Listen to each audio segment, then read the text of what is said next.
They never really experience this, because what happens, they come from the airport, they're picked, there's dance and all that. We've received them. Oh, wageni wakaribishwa. They come inside, we take them to the hotels, we give them good food, we want to show them the Kenyan culture, we give them bracelets, and then they will never leave that hotel until their day back. Or if they do, they'll go to Amboseli on a really good sunny day. They'll not experience any of our other weather changes. I've seen the Experiential done something good at the Westgate. Yes. So have you seen the Art Cafe and the Lacombe? I've seen it for Lancome activities. It's beautiful. Gosh, they're doing so well. Look at the people who've already been in the industry doing bigger, better things. Because that's the only way you can grow. You know, you only know as much as you know right now, That's Simon. True. So even if I came and asked you for more information, more knowledge, if you don't have it, you can't give it. And the only way for us to progress is by learning, benchmarking other people. And never, we should, even as an industry, we should never get to a point where we think we know everything. Interesting. You know, now I'm the market leader, I know everything, come and learn from me. And then... Telecommunication nowadays are not investing in experiences as much, because especially the green company. So you are so used to events so much. Right now, I think the new administration has not focused so much on the brand experiences. So has that also affected the spend of the industry? How much money trickles down to the industry? Has it affected in any way? It's who knows who industry.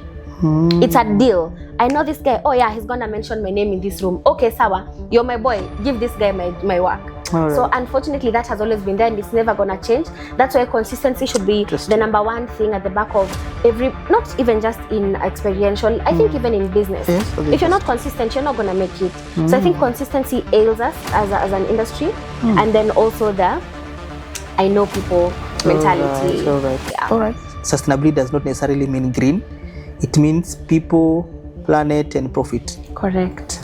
So in your space, so what are some of the sustainability initiatives that you look at when pursuing your events, or in a line of duty? What are some of the sustainability elements that you're adapting to? Like when guys want to go out, they're like, oh, I'm gonna take this drink because I had Simon talking about it. And why did Simon talk about it? Because his experience was amazing. Maybe it was the liquid that Simon sipped, or maybe it's because the brand ambassador showed him how to make a new cocktail, or it's how the bread and the butter was spread that you saw. When you apply mine at home, it's very rough on the bread. This one is smoother. So experiential is the one that really talks to people, and it's memorable. So by gamification, I mean maybe you find there's some games maybe you play just to brainstorm. Or that wheel, how do you call the wheel? That spin wheel. The spin wheel, right? So you leverage on the spin. So I don't know, what do you think? Why is the uptake of experience so the uptake is low? What would tell our BAs on ground is, you know that the first thing that sells product is your smile, how you talk to the client, how you approach them. So that's how now we're able to get into the industry.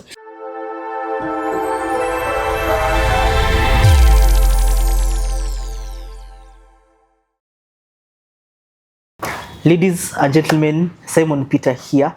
Welcome to the My Stock podcast. And today we have a guest who is an expert in the experiential marketing and the business of experiences in events, especially brands. But before I introduce my guest, I want to shout out to our partners, the Clarion Hotel. So the Clarion Hotel is hosted at the heart of Kenya's capital. Have a look at it.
And we are back.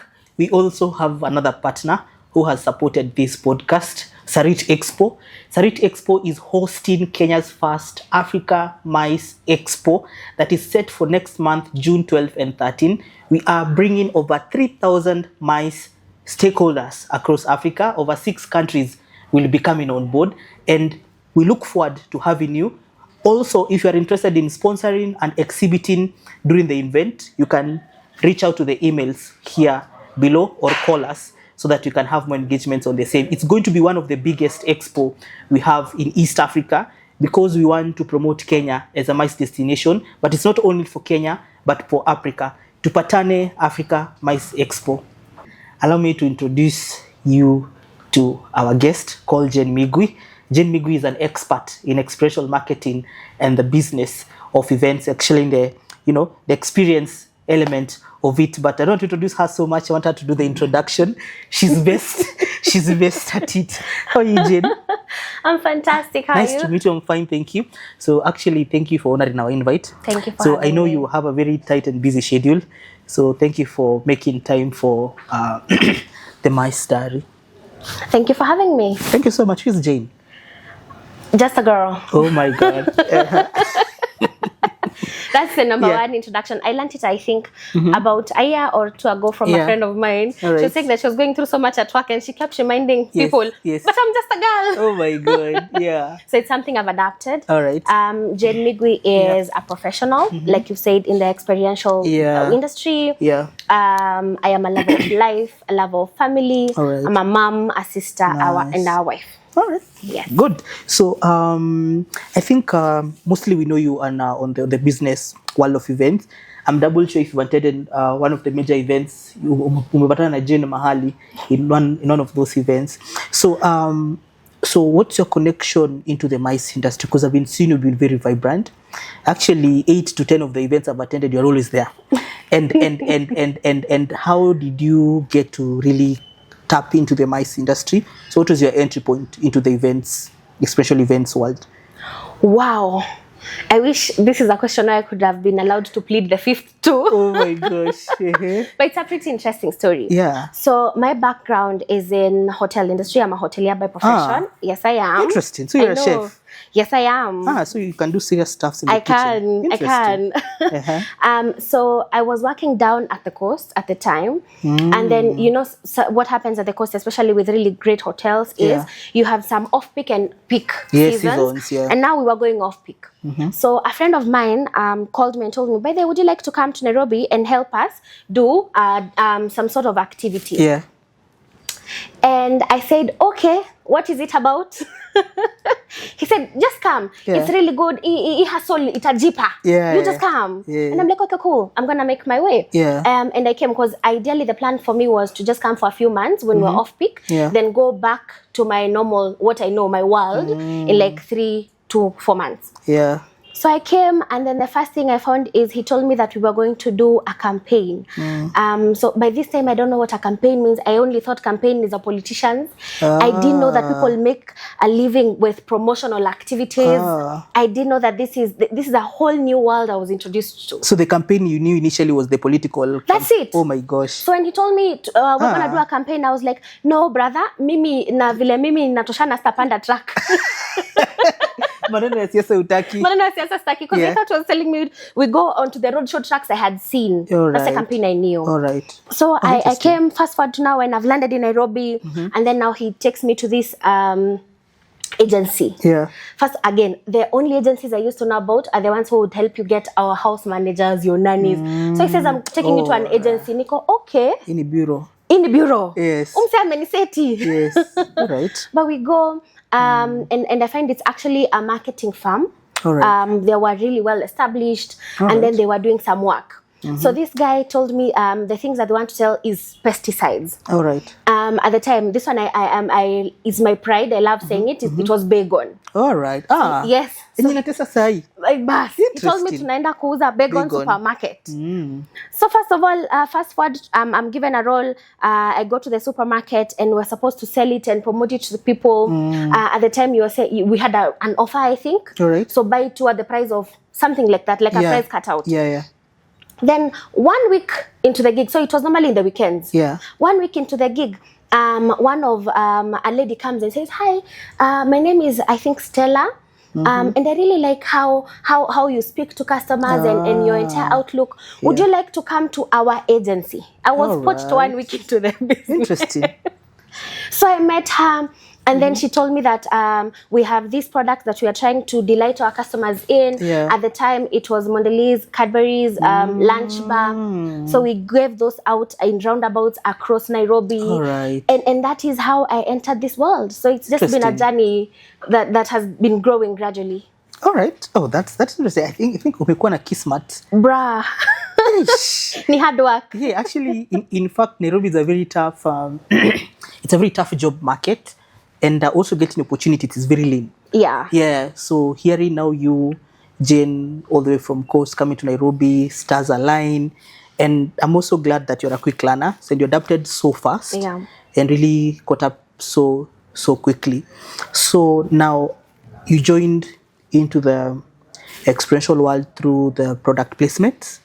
Yes, we can say that. And then I'd also like to mention they were not as easy as sometimes we can make them look like. Because you see what happens is these activities are happening every weekend. Okay? And then you find that the team leaders who are in charge of the projects have like a database of 100 people. So by the time and maybe he has like 20 stores, he only needs 20 people. So by the time you've worked hard enough to build a rapport that they select you out of their 100 to be part of the 20, it's like a job. You have to always be consistent, look the part, and the things that we would even tell our BAs on ground. BAs are brand ambassadors, also known as promoters. What would tell our BAs on ground is, you know that the first thing that sells product is your smile, how you talk to the client, how you approach them. So that's how now we're able to get into the industry. Then also now me product placing and doing the promotions. I was promoted to a team leader. Then I was given a bigger role with like a supervisor. So a supervisor is like in charge of different team leaders and brand ambassadors. And then now I got into their office. I had made it there. Gosh. Yeah, I can also tell the resilience and growing all the way to the top ladder. What's experiential marketing? What is this experience of events? What is it? So it's basically like one-on-one marketing. What one-on-one or experiential means is we have different forms. Like we have the one that is on TV. That's something you've seen. The one that's on radio, that's something you've heard. But the experiential is the one that you interact with the brand ambassador, this champion that's been selected by the brand to come and speak to you. It could be someone at the supermarket sampling bread. Maybe they have a new butter spread they want to show you. So they give you that butter to taste. That is experiential. That's experiential market that speaks to you directly. Interesting. So I've learned two things. So it's experiencing the product. Yes, it is. And the second thing, it's a touch point for brands, how they connect directly with their clients. So I've come to observe something that the only people who leverage on experiential events, or in this case, but it's different from activation. Activation is part of experiential events. It is, all right. So I've seen it's only the banking sector and the FMCG. I think those two industries are huge consumer of experiential marketing, and also events at large. Because once if you look at EABL is investing so much in experiential marketing in this space. Then you have other FMCGs like in a Sunlight, Omo, Baygon, as you're saying. So they're also investing so much. So why is it only those two industries? So what's it that it's so interesting with them, and why not other industries investing so much in that product? So I think especially the FMCG, if I may start with that, they've been able to master the craft of what you're talking about, the experience, the feeling, because it's very different for you to come, place a product on the shelf and move, as opposed to you coming, placing a product on the shelf and talking about it. Right? Because most of the people you see walking maybe into a store, into a supermarket, into a wines and spirits, one, they've probably seen your product somewhere, but most importantly, someone has referred it. You know, like when guys want to go out, they're like, oh, I'm gonna take this drink because I had Simon talking about it. And why did Simon talk about it? Because his experience was amazing. Maybe it was the liquid that Simon sipped, or maybe it's because the brand ambassador showed him how to make a new cocktail, or it's how the bread and the butter was spread that you saw. When you apply mine at home, it's very rough on the bread. This one is smoother. So experiential is the one that really talks to people, and it's memorable. Because yes, you will see a TV ad, and I kid you not, we're gonna sing about it. I remember there's a time we used to sing it, "Be without BB is like a train without." Oh, right. And they were catchy. Hey. I'm old. Oh my God. You see, those ones are catchy. And what do they do now when they give you a TVC like that? They also make sure you see them and remember them on ground. Because once you leave it at TV and radio, that's it. Yes, it will convert, but experience is the one that gives you the best results, because people will always remember and talk about you. Interesting. So let me say experiential, it increases the rate for return on investment or conversion. It does. And most of the time, conversion is real time. Because the brand ambassador you placed at the outlet is there counting herself. So when guys are passing, you have soap A, B, C, D. Then she's stopping you before you pick D. Hi, did you know we have an offer on B product? So you end up selecting B. Interesting. So it gives you real-time conversions. Interesting. The excitement has already started. So in fact, even because something I've really been observing. So I think experiential is best made on physical product. So mice, you see, I've been thinking through it on another perspective, because you also need to leverage on how to increase delegate experiences into the events. For instance, if it's a summit or expo, so we use our 5 senses to create experiences. What do you see? What do you touch? How do you feel? So as an experiential marketing expert, so what are some of the ways you can leverage on in creating experiences for events? For example, let's say it's a big summit. Let's say another climate change summit. It's coming to Kenya. So we need to improve, or we need to make the delegate experience be so good such that they can come back again to Kenya. So how do we leverage on experience into a summit? I like that. Make them experience the change in our weather. Make a room, make a rain room. Let them get in the rain room and get rained on. Have a sun room. Let guys go and bask and give them sunscreen. Let them experience exactly what we're talking about. Because some of these people we mentioned, the delegates who come, they never really experience this. Because what happens? They come from the airport, they're picked, there's dance and all that. We've received them. Oh, again, they come inside. We take them to the hotels. We give them good food. We want to show them the Kenyan culture. We give them bracelets. And then they will never leave that hotel until their day back. Or if they do, they'll go to Amboseli on a really good sunny day. They'll not experience any of our other weather changes. So make that climate in that room.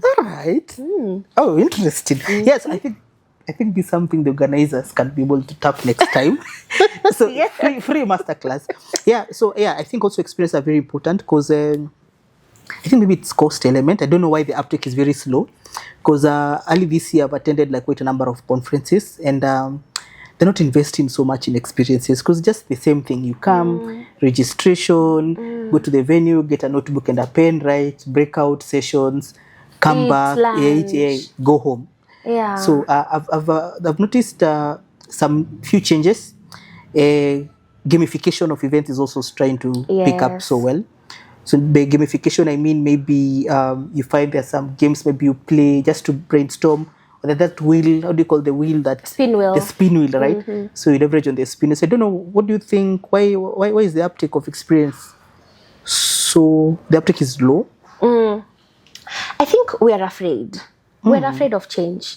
You know, there's what in the industry we call OPM, old people mentality. And it's really great to learn from people who've been there in the industry, but it's also good to be receptive of change.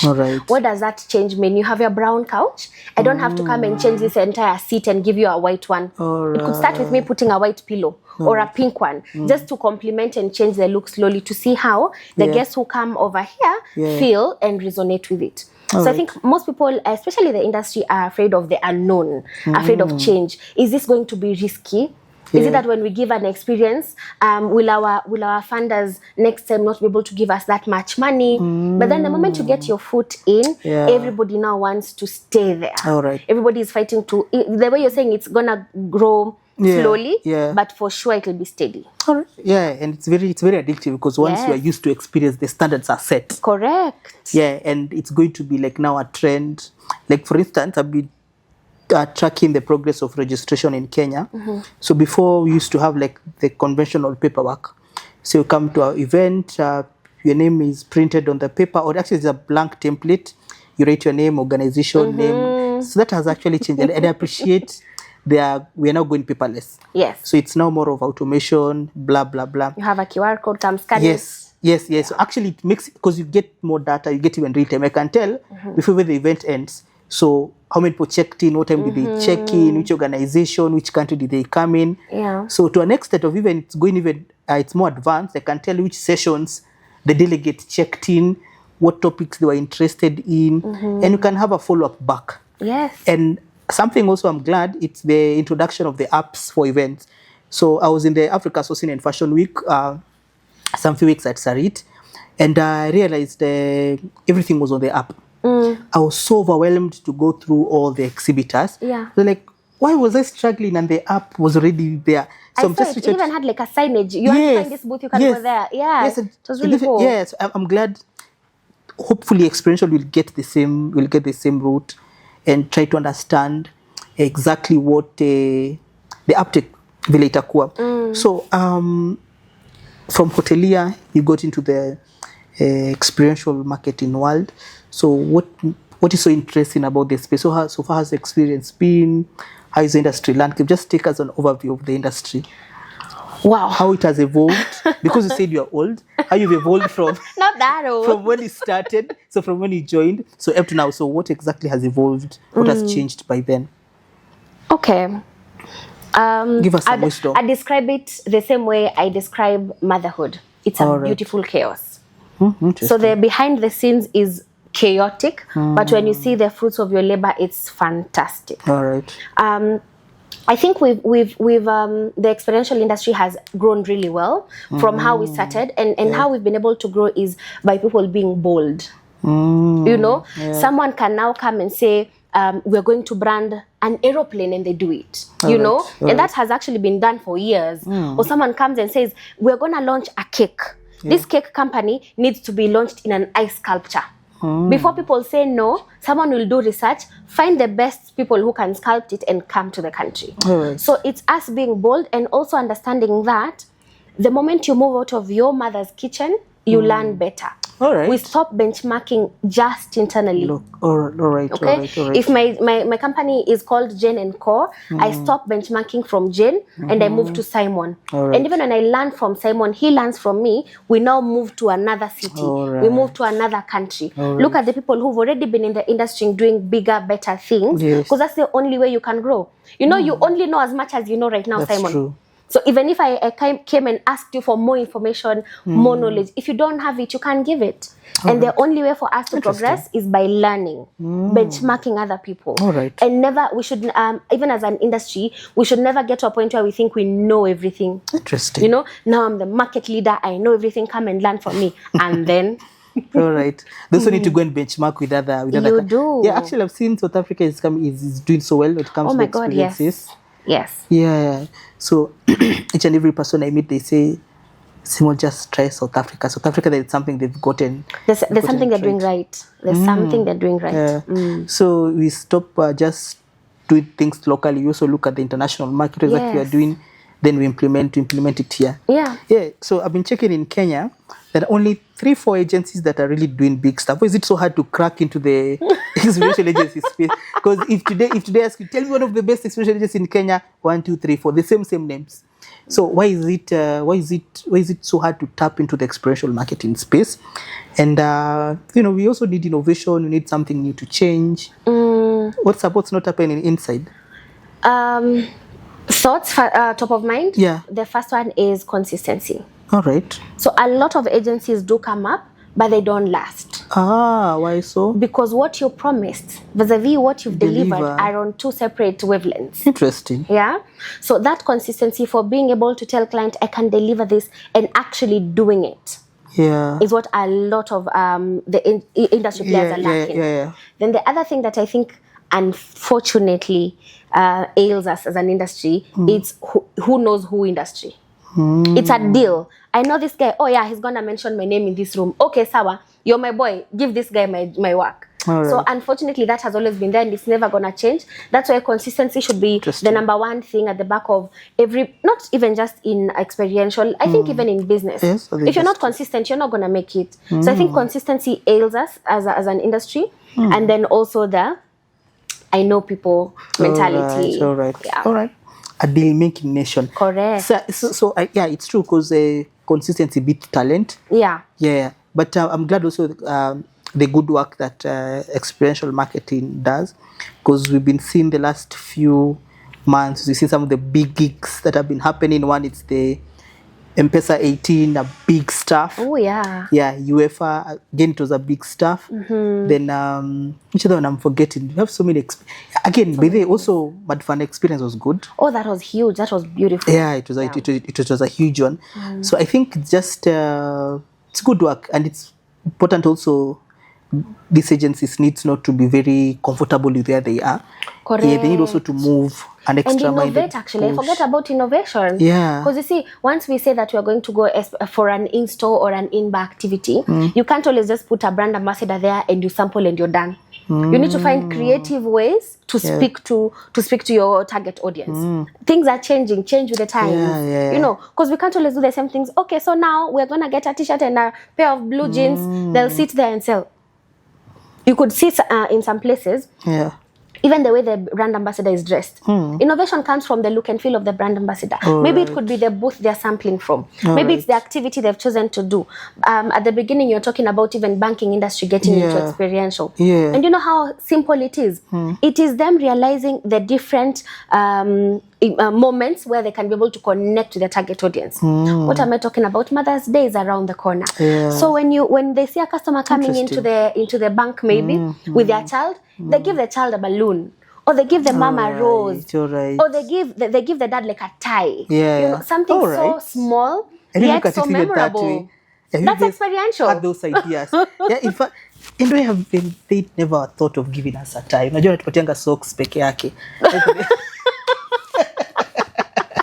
So in fact, just to add on that, I've seen the experiential done something good at the Westgate. Yes. So have you seen the Art Cafe and the Lacombe? I've seen it for Lancome activities. Yes. It's beautiful. Gosh, they're doing so well. So well. And it's giving. I'm even now feeling.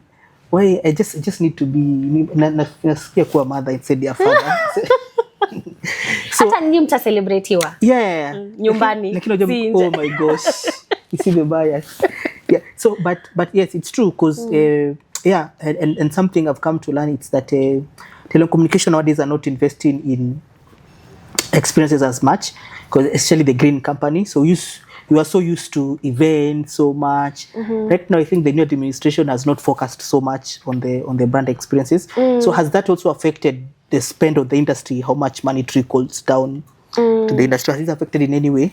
Okay, I like that, but I beg to differ. The company that you've just mentioned, they are really trying to change the script. They're trying to flip that script. All right. If you notice some of the different activities you've seen, even on social media or people have attended, they're trying to now go back to being customer-centric. All right. And you see even some of these major companies we have in the country, maybe sometimes their goals were to speak to a different client, but then they realize that they must target audience. Penye wananchi yako, penye Mkenya yako, penye hustler yako, that's where they need to go. So you might not see the activities as shouting, but they're there and they're being done. Actually, I'll even challenge you to one of these days, just wake up, choose a market of your choice and take a walk. All right. The number of brands you will see activating there, that's when you will understand what experiential is. All right. Because you know how simple it could be. Could be that techno shop with a DJ who's playing music and calling people. Yes. It could be that restaurant with someone standing out there, karibu customer. All right. Yes. You see, that's also their own way of marketing. And when the customer doesn't come in, they give you like a flyer. All right. You will remember to come later. All So right. these things are happening, just that they're not as loud as we would have wanted them to be. All right. I think if we put on a microscope, we'll see them. We'll see a beehive of activities. We will see them, for sure. All right. Let's say maybe they're doing a good job, but they prefer not to make a lot of noise. Yes, because you see now that's where you draw the line of experiential and above the line. Yeah. So above the line is you will see the ads, you will see out of home the billboards being put out there. But for experiential, as we've already talked to who we needed to talk to. So that's below the line. That's below the line. Tushaongea na mtu wetu. All right. Ako sawa. Interesting. Yeah. Right. That makes a lot of sense. Also, like how you have so much ideas in the experiential world.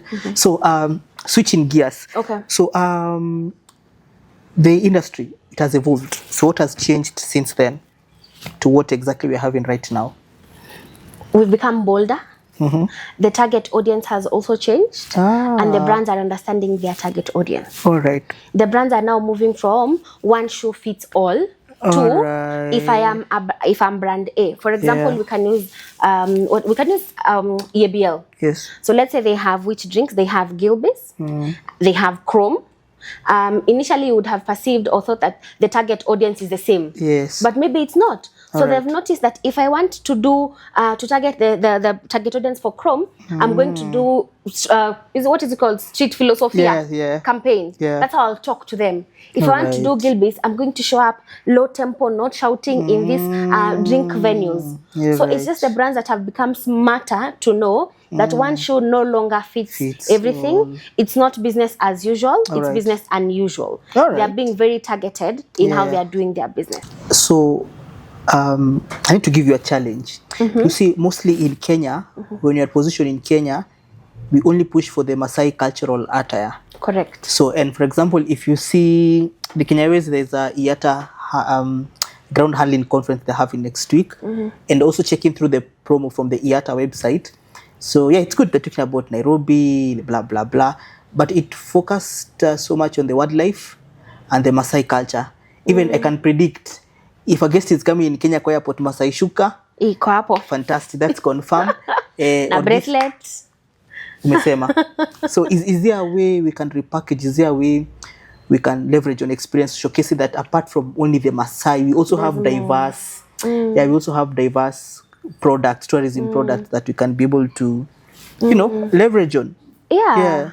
I think there's a lot we can do to showcase that. And like I'm saying, experiential is very simple. Sometimes you don't have to think so big or think outside the box. It's things we already see and use on a day-to-day life. All right. Number one, we have the Matwana culture that nobody highlights. And how can we showcase this? Interesting. Delegates have arrived at the airport. Pick them up with the Oh my God, shake this brain. Come Hey, up by with... the way, that's a good stuff. Yeah.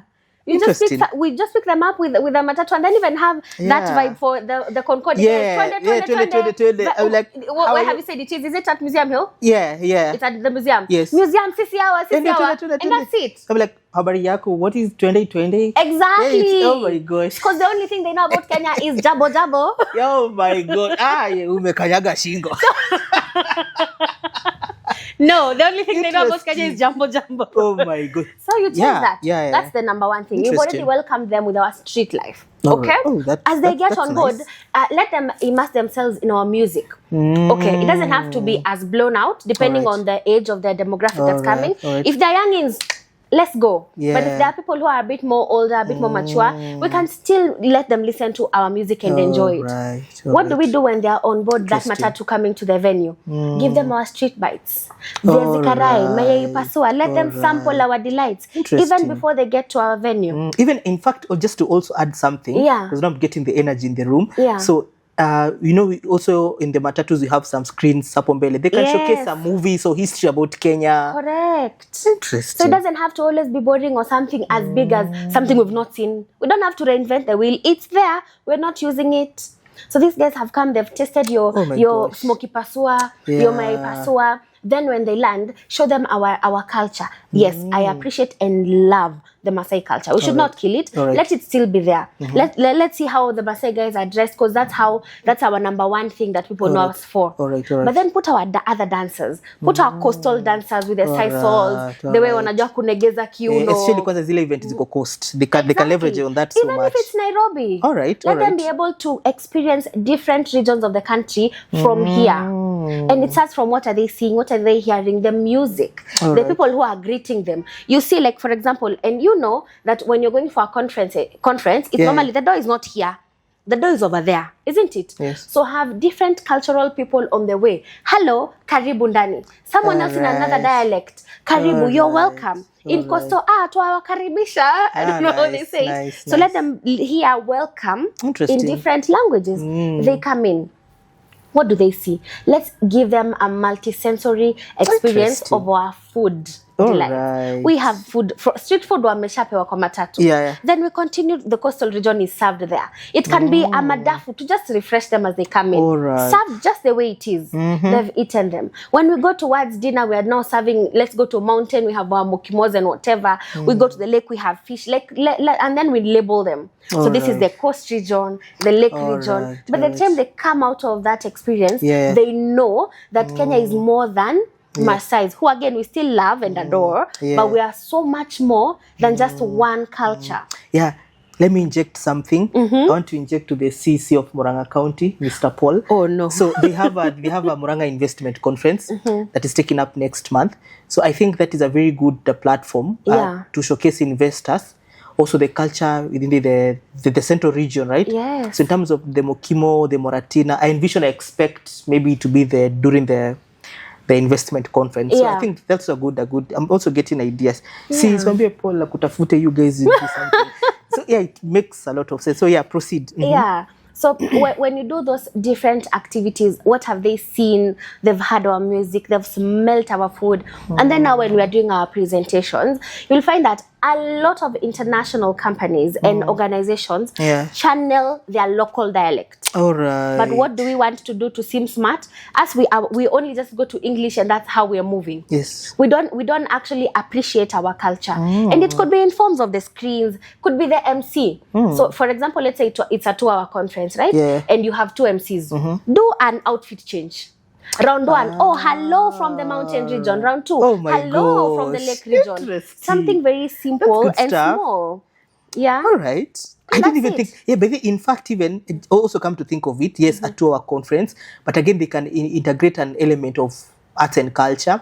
So MC maybe after 30 minutes change the dress code depending with the destination. Here they're like, by the way, in the conference, I saw the MC wearing something. Where is it from? You can get it from Africa. All right, I'll attend that place. Attend that place after the conference. Or even to make it more fun, when the MC is on stage, he tells everybody, can somebody guess where my outfit is from? And they play a game of Kahoot. It shows on screen who has been able to guess right. And that's it.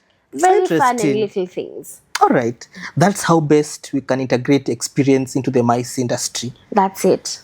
Without being afraid, we need to be bolder, and we also need to learn that the worst thing somebody can do to you today, Simon, is say no.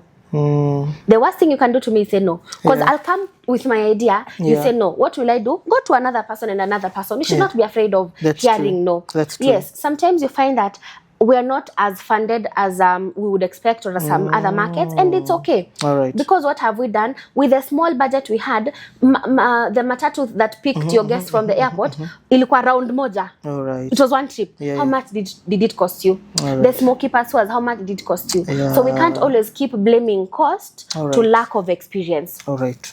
It is good sometimes, and you will find that you can tell that this execution was well funded, and this one was not. You can tell, but you always need to start somewhere. Let's move out from how you're saying your conferences are. You come with your piece of paper, you write your name, you move, you go, you sit down for 2 hours. Oh, hello, yes, we've had you take your notes, have your samosa for snacks, wait for tea break, go for lunch, come back and go home.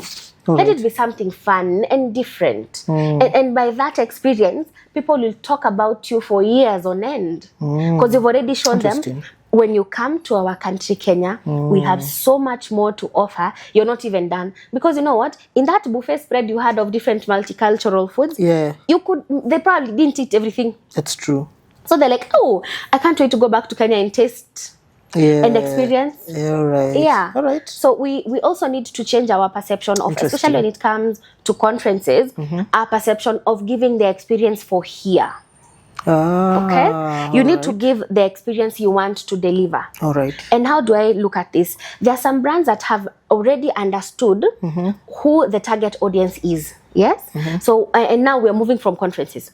So once you've understood who your target audience is, you know what they like. Take them there. All right.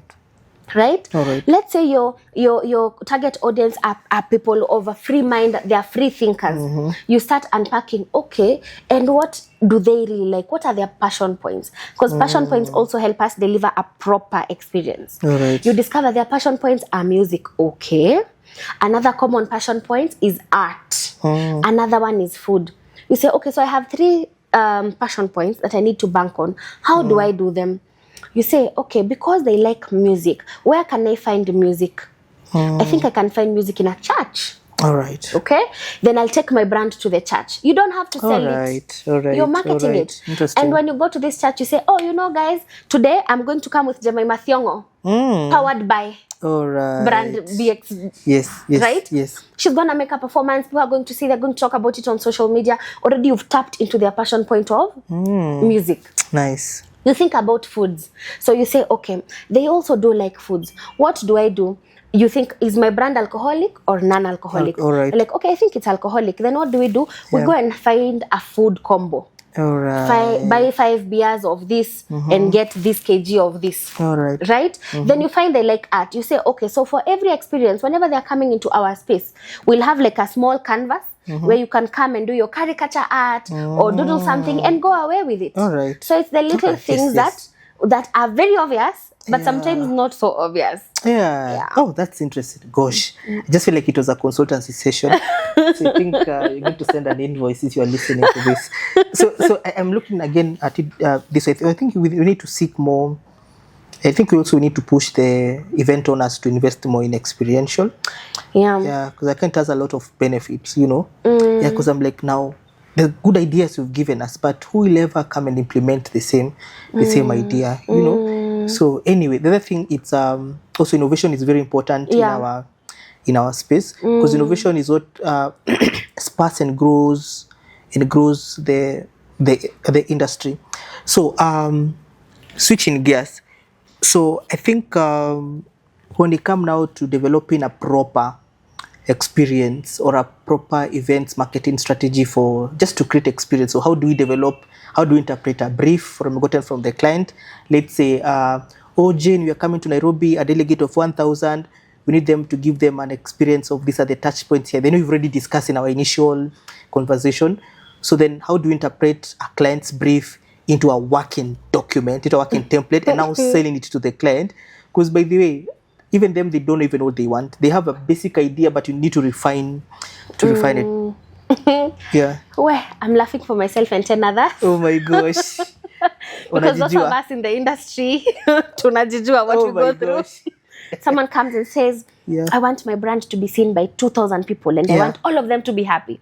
All right. First of all, friend, what is your brand?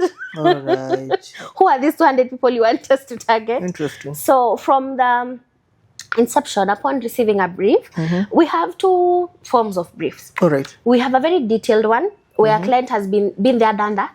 All right. They're going to give you a proper document. I want to speak to these people, do these things, and show up in this space. They already know what they want. All right. Then we have a brief that is beautiful. All right. In words, yeah. But when you try to read it, you're not understanding it because it's probably still in their mind, or maybe because they are not so sure what they want yet. Or they is not refined, still in its initial idea exactly. stage. All right. It's just that those ones, you know, how you react for I want to do something. All right. I'm not so sure what it is, but I want to do something. All right. And that's okay.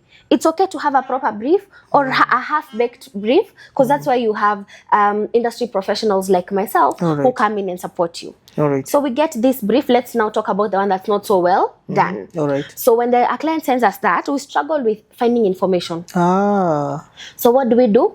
I think the industry has already come up with different templates that you send to the client. It's called a briefing template. All right. So the briefing template normally asks them general questions. What is your brand? All right. Who do you want to target? All right. What do you want to do? What is your success picture? What's your picture of success? Yeah. By the end of this engagement you want to do with us, what will have made you happy and known that we've made it? Yeah. Right? The duration. How long would you like the campaign to run? Have you done something similar? All right. Then they send it to us. So those are like now the questions.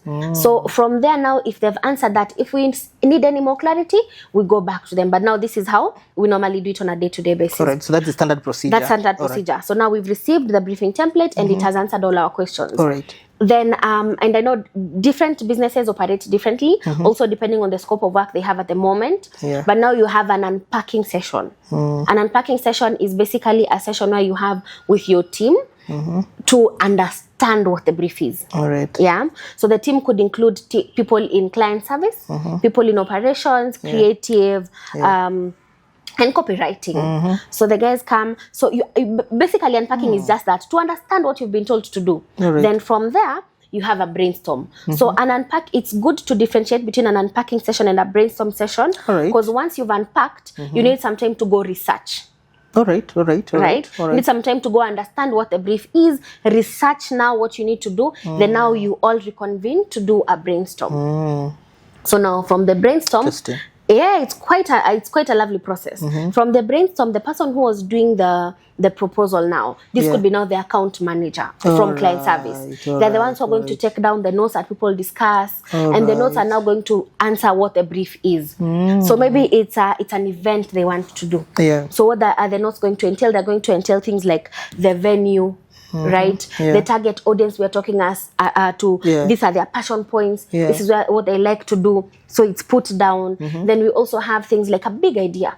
So a big idea is basically what guides the campaign. So you've come and told us your product is Simon Peter, but we need a campaign name for Simon Peter, the brand. All right. Something that will help us to know even the look and feel.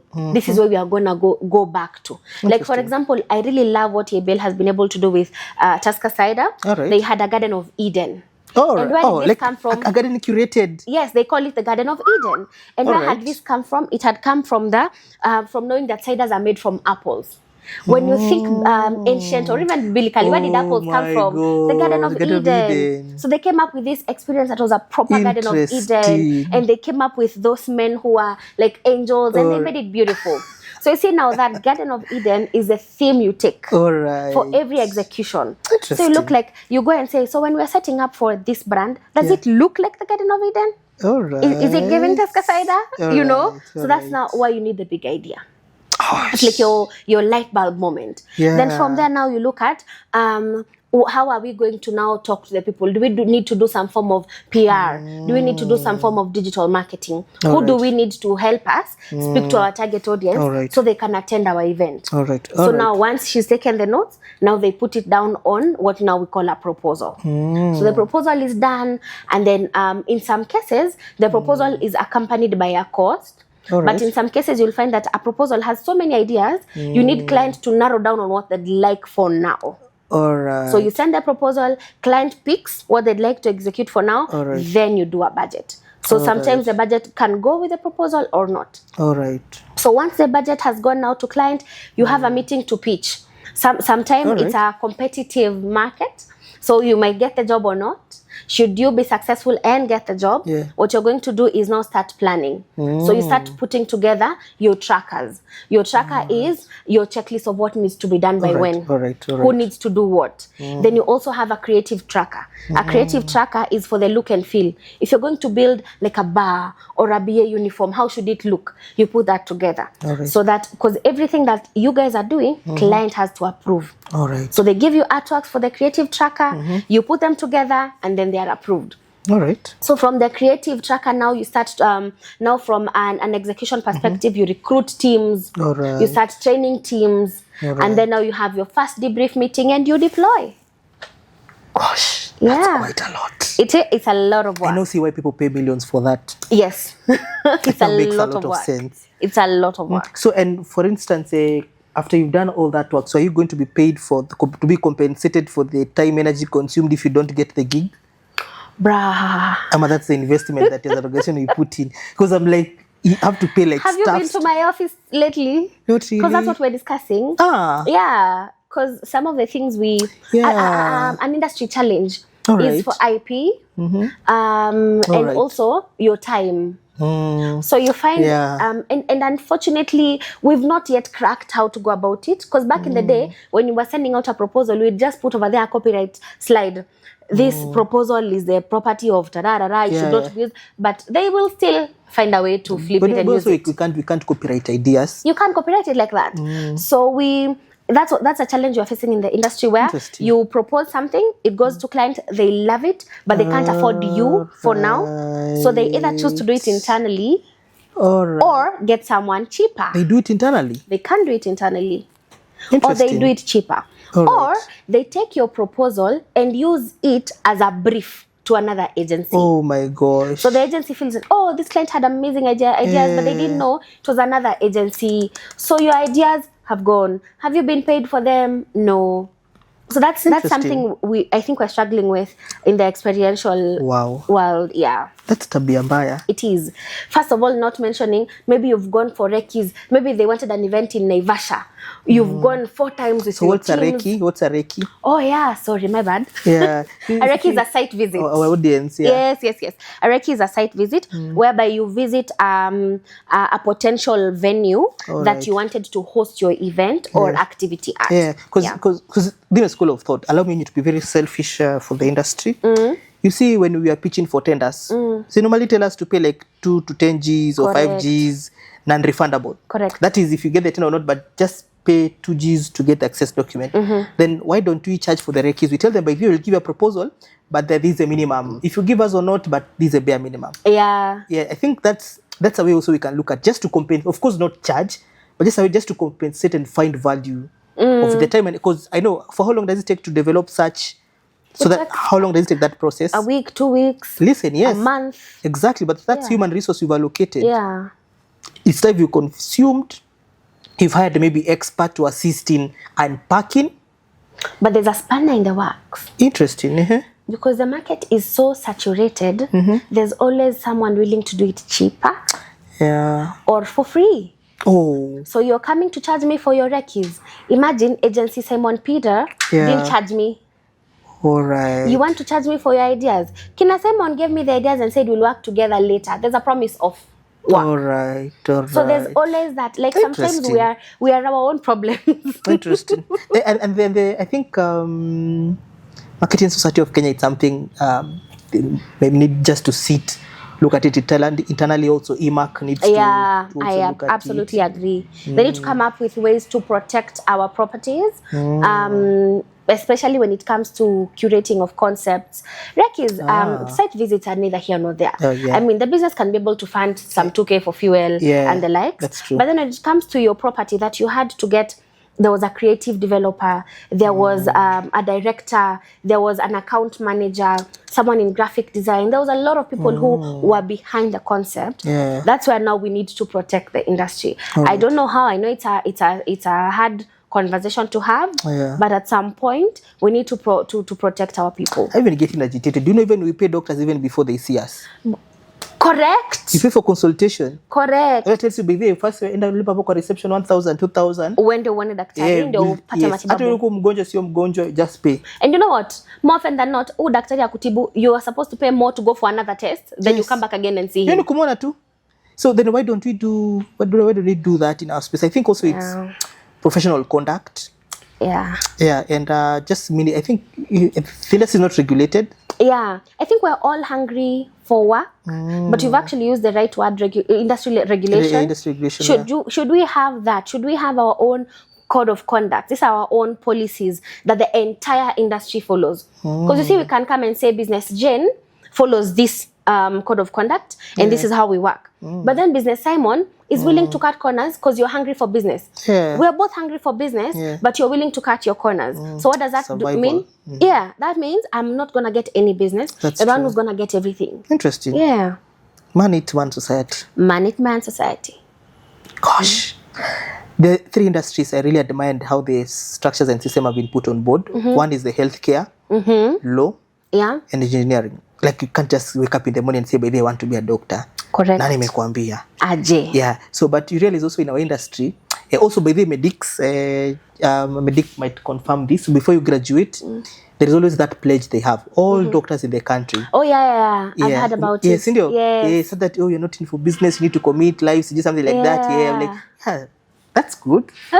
That's good. Yeah, why don't we have, because I think we've Because if you guys don't regulate yourself, by the government itakuja kuwapanga. Vizuri. Because we also need to strengthen MSK and IMAC. Because I think these are the two, NPRSK. I think these are the three organizations I feel they are best placed.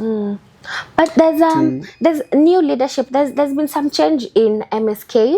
All right. You can already see that big things are coming. I've forgotten the name of the new chair. Madam Zuhura. Yeah, in fact, actually, she was the former chairperson of IMAC. Correct. Yes, and the current chairperson it's Eric Monzia. Yes. Yeah. You can already see the changes she's making for MCSK. Guys are happy. There's like it's more vibrant. There's engagement happening behind the scenes. All right. So I think if we give her a bit more time, she's gonna change the industry. She's doing a good job. She's doing fantastic. Mlete kwa set. Yeah, she would be good to learn from. All right. Yeah, interesting because I know she's very resourceful. Yeah. Last time we engaged with her was during the MKT. It's true, her leadership is very key, very key and critical.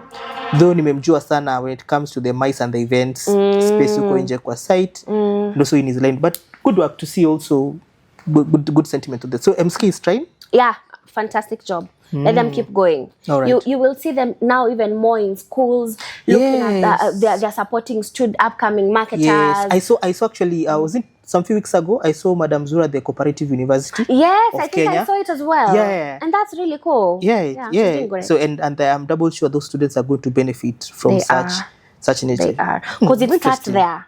It starts with the thought of I can do this when I'm still in school. So by the time you're coming to the industry, you've already loved this industry and you want to be part of it. Yeah, you know, unfortunately, some of what we do, you have to learn from the streets.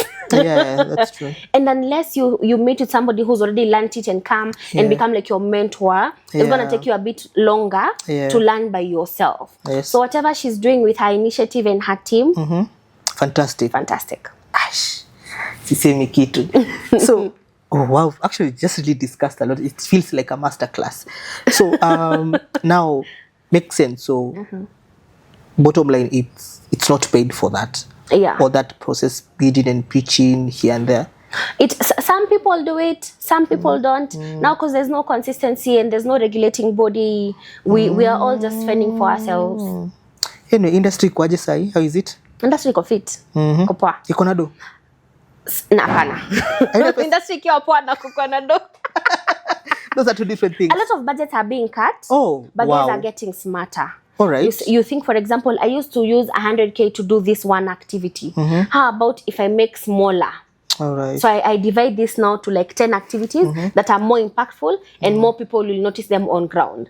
So guys are getting smarter about the expenditure, but the state of the economy right now in the country is really hurting us. It's really hurting the industry. Oh, it's bad. Hey, Kazuri. So now you notice already. Organizations are not really spending as much as what they used to spend. Yeah, they're not spending as much. They're not spending as much. Interesting. So I think we just need to develop that resilience and hope the economy, this economy, this region. Anyway. Well. What do we say? Now you press ting. Yeah. So, but I'm glad that also the resilience is good because it's unfortunate. Today morning, you were headed for a meeting. And with my colleague, and we were just told that the agency shut down. Oh no. Yeah, so like we're also going to pitch for business, see what we can do with them. Yeah. Had a project on that. It's like, no, Simon, and it's affecting a lot of us. Yeah, it's like, wow. And just spoke with them last month. Oh my goodness. I just to come close them like, where the market is very tough. Yeah. So are you guys using AI? We are. How? We are. So? We're, a lot of it is actually when we are doing our concept curation. So, but then AI gives you good solutions that have been, how do I phrase this? AI gives you solutions that have been triggered by you.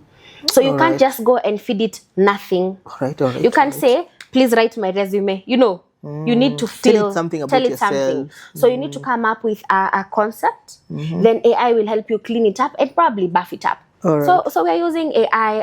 One of our clients, Google, has really been pushing Gemini through us. And we've been going to campuses pushing the same for students, how it can be able to help them with article writing. If they have an essay, they have assignments, it's something they want to write an article as well. So it's really great. All right. Yeah. On AI, you also need to look at ethical considerations. Correct. Because I don't expect you'll get a client's brief, then dump it to Gemini or ChatGPT. Yeah. So what are ethical considerations that you guys consider when using AI at the agency? You look at, someone can always tell. Yeah. Someone can always tell this one doesn't have a human touch. So you just look at what is the picture we want to send out there. Are we looking at giving them a Me Too solution? Because AI will give you solutions that have been done before. The best way to use it is to feed it your idea, then it can build from that. It can help you rewrite maybe your grammar. It can help you to beef it up. But then coming up with that concept, someone can always go back and check and see, oh, this one was not done by the team. But basically just to reinforce the idea, to refine the ideas and concepts. Yes, help you put it out there better. And that's why we were even trying to tell people when you're training on Gemini, like I mentioned, that AI is not coming to replace, it's coming to refine, it's coming to make better. So you will still be there as the person doing the job, but it's going to help you speak better, write better, even think broader, but not to completely take over your role. Does that mean that some people are not doing it? They are.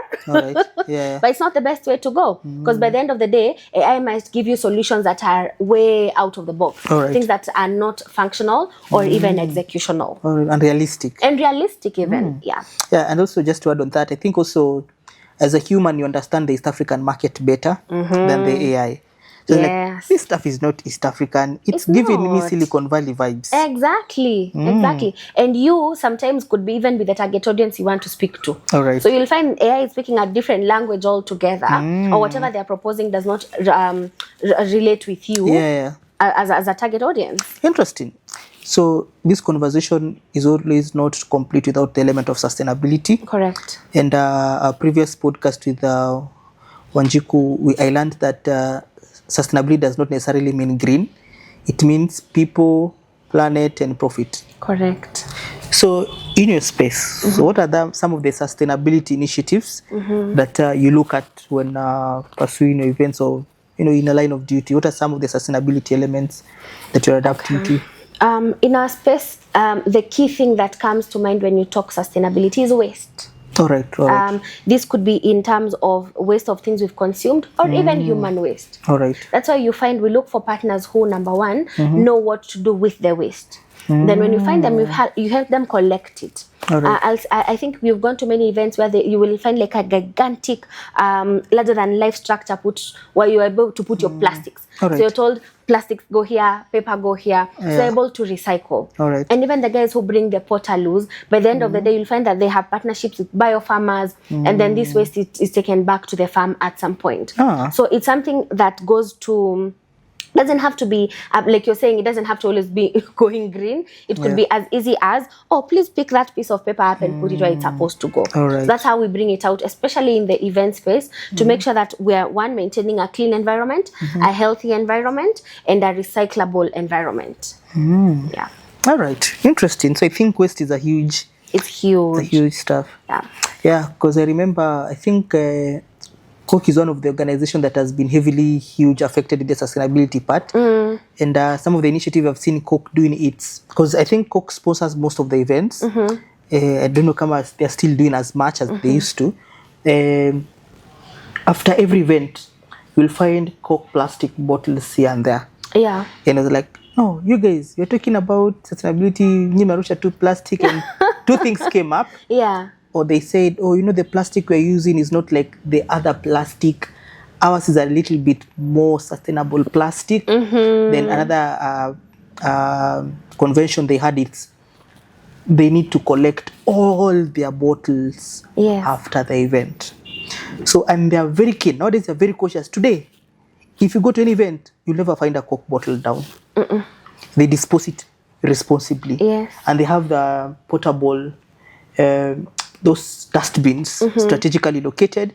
And I've also seen another trend, now having water dispensers at the venues. And Jibu Waters is winning at that.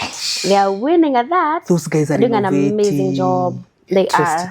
Actually, also just to add on Jibu, I saw an ad today that they have fancy water bottles. I just saw the designs today. They do. You've not interacted with them before? I'm not. They've been there for a minute and they're quite cool. I think they maintain your chill water. It stays chill or something. But it's really cool. Imagine they're doing good stuff. They are. Especially on the accessory.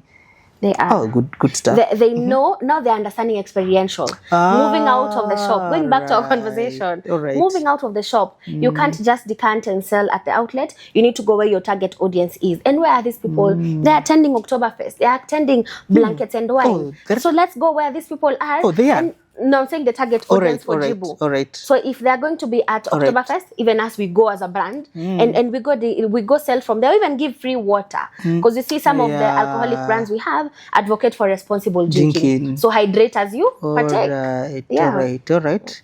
And I think back, sorry to cut you, thinking back to sustainability, businesses have to realize that this is a very big conversation we have to keep talking about.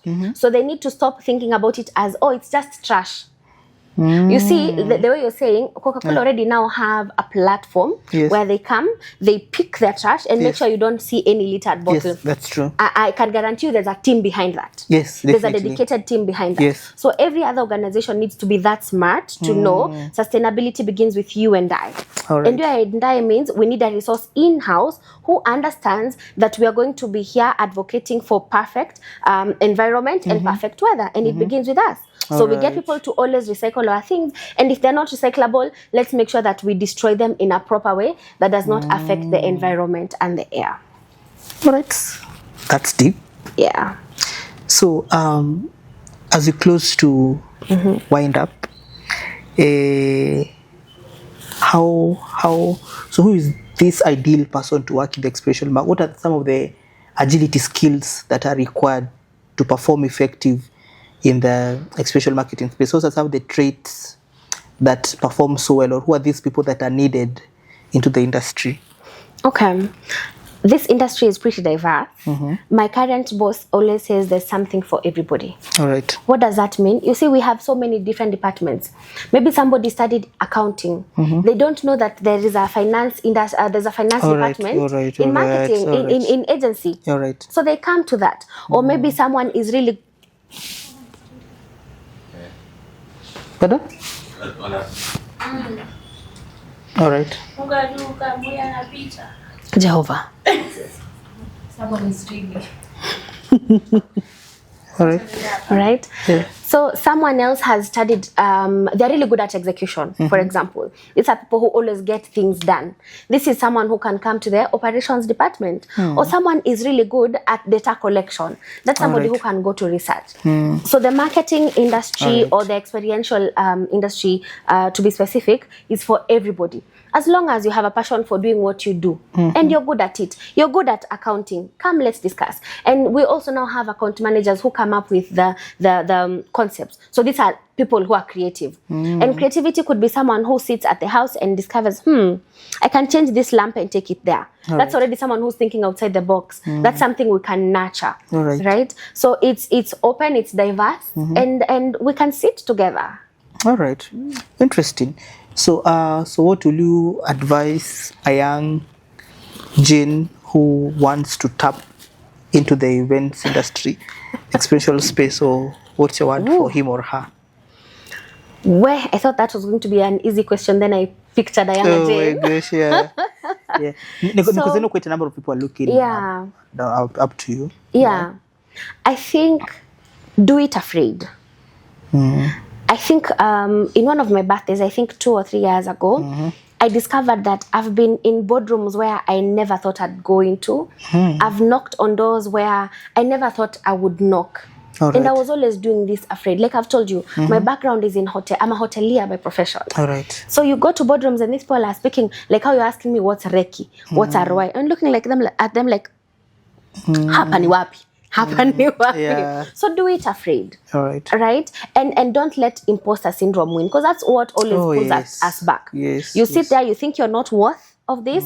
So at the end of the day, you don't even do it. I mentioned to you at the beginning of our conversation that the worst thing somebody can do to you is no. Say no. So you've come, you've knocked the door, they didn't give you the job, they said no. Okay. Yeah. But when they said that no, did you probably learn the mistakes you had made when you were applying for the job? What lesson do you take from that? I have a friend of mine who always says that before she goes to bed, she makes sure she's learned something new every single day. Yeah. So when you're getting the nose, when you're knocking on these doors, don't get tired. Because you see, you will knock on 2 doors, you get nose, and then you're like, okay, I don't think this industry is for me. I'll go for another one. So the worst thing someone can tell you is no. Do it afraid.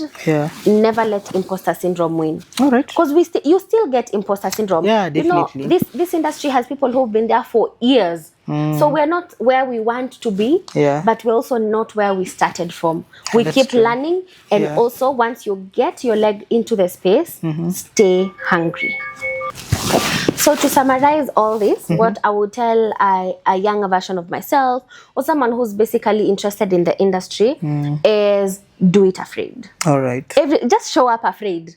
Number 2, the worst thing someone can do to you is say no. That's it, and they're done. Number 3, do not let imposter syndrome win. Because you know what? More often than not, the person you're talking to also woke up feeling some type of way. They probably woke up feeling like they don't belong. But they still showed up and they did it. All right. So do it afraid. All right. So how has your childhood shaped you to the Jane you are today in your space, in your line of duty? How has it shaped? She didn't see that coming. I did not see that one coming. Yes. I was waiting for you to say, okay, ladies and gentlemen, that's the end of our show. Not yet. So I think one thing my childhood had shaped for me is I learned how to be passionate about something that I want from my mom. My mom has always been a go-getter. All right. Let me tell you, this babe sees something she wants and she's gonna get it. Interesting. So through that passion that I've seen, the zeal I've seen in her, I learned that. Then I also learned some bit of creativity. You know how I'm saying you can rearrange a room like this and that's how you're creative? Or you can think, this doesn't belong here. What if? So you always have a curious mindset. So I've grown up quite curious. And it also helps that I'm the firstborn of a family of girls who always have weird questions. How do you go about this? So you always have to keep being innovative and sharper than them. Because these Gen Z guys are smart. We have to stay ahead. Yeah, that's these guys true. They don't even say woke. I can't say these guys are woke. What's the word they're using now? Is it cool? I don't know. I think they're with Gen Z it. Doing. Yeah. So we have to always keep learning, and those are some of the things that my upbringing has helped me. When you open another podcast where people talk about their families, we'll talk about it. Definitely. So now, what are some of the key issues, challenges that are going on into the experiential space? Okay. Funding. Me Too concept. Me Too means that we execute this today on Saturday, another agency sees it next Sunday and they execute the same. Right. So that's a really big challenge that we're getting. And then actually those are the two big ones. Mbaya. I thought you tuliwacha kwa class. Nata hatuwezi fanya hivi kazi yetu. Wataona tu hatuwezi ficha. That's true. Yeah. Interesting. So funding in budget cuts is really crazy. It's crazy. Kwanza you put budget cuts, then you add the pressure of the economy. Bas, have you seen that meme for what client wanted versus client budget? Yes, that's true. Nowadays it's lion versus dog conversation. Oh my gosh. The dreams, aspirations, lion. What can you afford? A dog. So we try as much as possible and stretch the coin. But there's only too far you can go. You know, there's some things we're not able to do or execute as much as we would love to. So budget cuts are affecting us. So what trends are shaping the future of the experiential space? AI is gonna be dope. And what I mean by AI is how you bring it out through experiential. I've seen videos of concerts where they have a hologram of an artist performing, or maybe they have such huge screens, you have a visual of an AR video of the performer. I think that's going to be so dope once we get there. But first, let us make a hall that can fit 10,000 people. Oh my gosh. I said it. Umeguza murima. I have said it. Wow, why is venue a huge challenge? Why? Because when we want to have concerts or events, you always end up getting tents. These tents are expensive. So this is how you set up for an event. First things first, you have to put up the tent, which could take you 4 days. All right. Then you also have to put up the flooring. Okay? All right. So those 2 things will take you a week. All right. Already the grounds you've hired are charging you per day. Oh, even that day for setup, like you paid? They're charging you for setup days. So once the 3 days for tent setup are done, if you need 4 other days for other things, bado mtu wa tent anakucharge. Oh, okay? Wow. You've not even put the furniture that you're being charged for. Oh, You've not brought in the sound, the screens, the stage. Technical hasn't come. Oh my God. So you find the amount of money people are spending. Then bring the weather. It decides to rain in the middle of the day. So maybe your stage was an open canvas one. It's raining. Your target audience, your revelers cannot get close to the stage and see their artists. So already they're going to start speaking about the event as a failure because you see, I can't see my artist. That's why I came, which is true. Wow. But if we had a venue that could host 10K, 20K, 30K people, imagine already, I'm sure they'll have fitted it with sound. Definitely. You don't even probably need furniture. So by the end of the day, it ends up saving a lot on costs. Because you see, a lot of businesses want to do concerts. They want to do events. But can they afford it? No. Are we setting them up for success? We're not. We were with Kevin Makomere from Expose. Yeah. And he said that if there is a tricky business, the business for concerts and festivals. Ooh. A million things could go wrong. Gosh. A million things could go wrong. Yes, it's a very risky.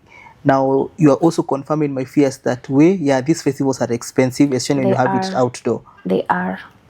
So that's the cost of not having a venue in Kenya. Yeah. So a guest might not, a delegate might fail to come in Kenya because no venues. There's no venue.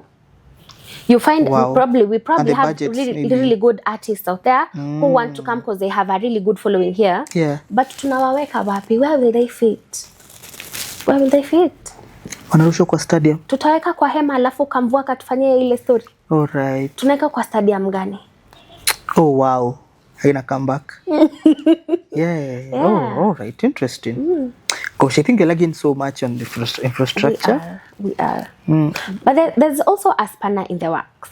I believe if some of the key giants in the experiential world came together and even went to the Ministry of Sports or something, they would come up with a way to make this whole. I don't know. Probably I'm naive about it. I'm not so sure. We need a multi-purpose hall. One that can be able to host these campaigns we are talking about, or it can be able to host our guests, our delegate for conferences, even the summits that we have for global warming and change. I don't know. There is a podcast I need to credit. It's called Africa Can Do Podcast. So June was saying that because she also does event. Yeah. So she said that she had a huge challenge when it came to venues. Yes. And Kenya, we are losing a lot when it comes to venue. And she said the same actually you've said. The cost of outdoor events is crazy, especially the tentage. It's crazy. And the infrastructure around it. It's crazy. It's crazy. And the health and safety risk it brings. Because some of these tents, you have to peg them on ground. All right. Some of them might get blown by the wind. So we're just over here risking, but we're doing our best at the moment. And also invest in this your last year. I attended the Stanchart Marathon. Yeah, so gosh, the exhibition space was very hot. They didn't put. Is it the tent that has a clear? Hot. Is that the Omnispace tent? Yeah.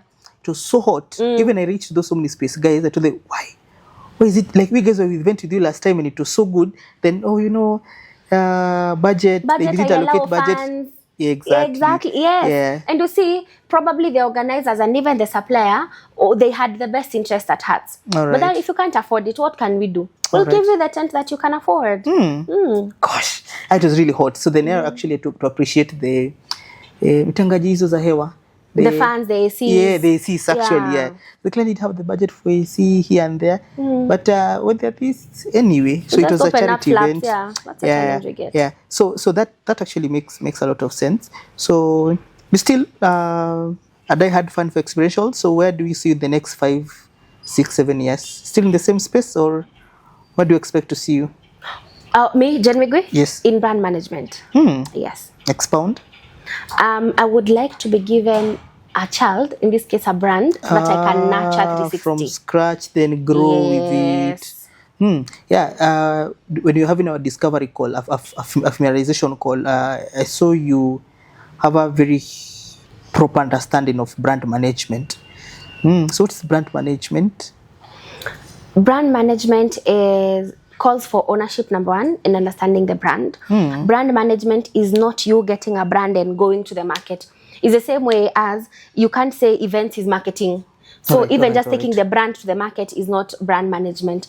Brand management is understanding what the brand is, who the brand speaks to, the passion points of the people that the brand speaks to, and how to get them. Then also understanding the pricing. Have I priced my brand in an accessible way? All right. Right? Is this going to be right for my target audience? Or should I price my brand differently because I'm looking for someone a bit more on a higher level? So it's a myriad of small things put together, understanding your TA, where they are, how to find them, how to speak to them. That's brand management. All right. Next month we are having the Africa Mice Expo. Yes. So will you be coming? Absolutely. Thank you for the invite. Yeah. Received, and I'm coming. Yeah. So what are some of your expectations during the Mice Expo? So do you expect to see for the 2-day event? What's expectation? Number one, I expect not to get bored and lost. Definitely noted. That's well catered for. What I mean is I expect to see proper signages, and I'm sorry, I'm the worst guest to have at events because I look at it as an organizer, not as a guest. Right. So I'm the worst kind. All right. So I expect to see proper signages of where I should go, like a roadmap. Right? Because I'm sure there's going to be a lot. Yes, a floor plan of sorts. Yes. There's going to be a lot of booths in exhibition. Yes. So maybe some that speak to me. Because you don't have to go everywhere. Yes, true. So if I have a roadmap that says this is where you can find this booth, that'll be fantastic. I'm also really keen to see some of the partners that you've gotten who are going to come on board and see what offers they have for the industry. Definitely. And I'm generally very excited for Mice Diary. We were speaking earlier with you where I was telling you how you're asking me where I see myself in 5-7 years. I see you in 5-7 years because I already see the roadmap you guys have, and it's fantastic. And you're doing an amazing job. Interesting. So basically a step at a time. So we'll be having an app that will upload all the exhibitors, all the information. Yeah, so we have a partner on board, so it's called Live It. Yeah, so Live It is a ticketing company that is picking up so well in the market. So they do ticketing, and they'll be the official partners for the registration. Beautiful. Yes. So now we are gearing down. So where do you see the industry for the experience marketing? Is Kenyan mice industry headed in the right direction? I think we are, just that our government is not setting us up for success. If we had a bit more support, if maybe there was a federation of sorts where guys could go for funding, or like a governing body we could go to that would set us up for, we are taking organization ABCD to go and benchmark in, that would be really cool. But then I think there's hope. There's been some new market entrants in the BTL world who are doing amazing work, and we can already tell that they even have partners in other countries, especially South Africa. So we can see that it's competition has come. It's stiff, It's stiff, and we're happy it's there because through competition you learn and you push yourself. All right. Interesting. So what is your parting shot and key takeaway to our viewers? I have to give one. Talk to the industry. I have to give one? Yes, but you can give 3. I think to the experiential industry, what I'd like to say is, let's learn from each other, but not copy each other. Let's be original. Let's benchmark even outside Kenya. Let's give each other competition that is away from our walls. Let's go learn what other people are doing. Let's do the same, and let's show up bold. Let's stop doing the normal that people think should be done. Let's think outside the box, and we start behaving like it's business unusual.